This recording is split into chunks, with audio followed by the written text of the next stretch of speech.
Hi friends, it's Nicci here from Happy Days. Come on, let's read a story together.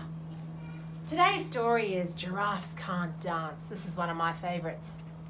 Let's go.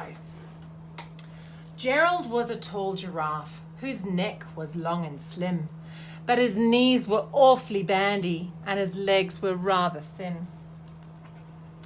He was very good at standing still and munching shoots off trees, but when he tried to run around, he buckled at the knees. Oh dear. Now every year in Africa, they hold the jungle dance where every single animal turns up to skip and prance. And every year when the day arrived, poor Gerald felt so sad because when it came to dancing, he was really very bad. The warthogs started waltzing, the rhinos rocked and rolled, the lions danced a tango which was elegant and bold.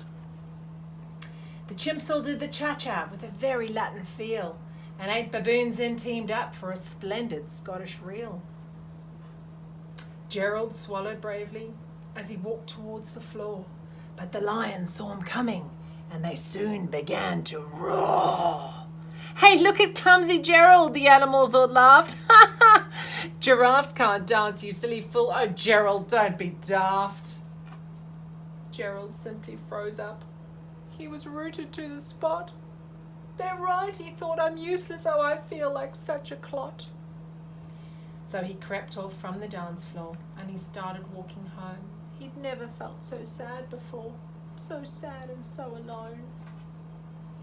Then he found a little clearing and he looked up at the sky. "The moon can be so beautiful," he whispered with a sigh. "Excuse me," coughed a cricket who'd seen Gerald earlier on. "But sometimes when you're different, you just need a different song." Listen to the swaying grass and listen to the trees. To me, the sweetest music is those branches in the breeze.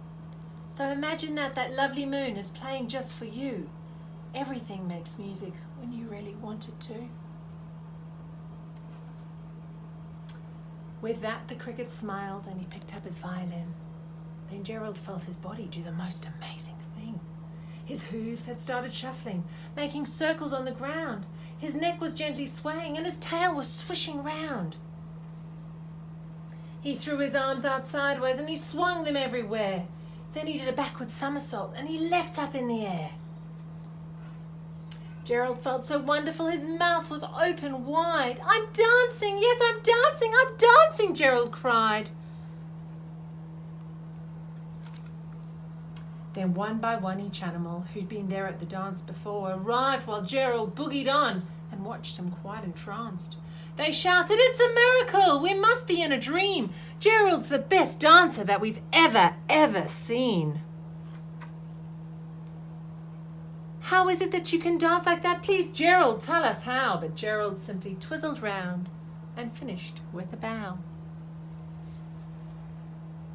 Then he raised his head and looked up at the moon and stars above. "We can all dance," he said, "when we find music that we love."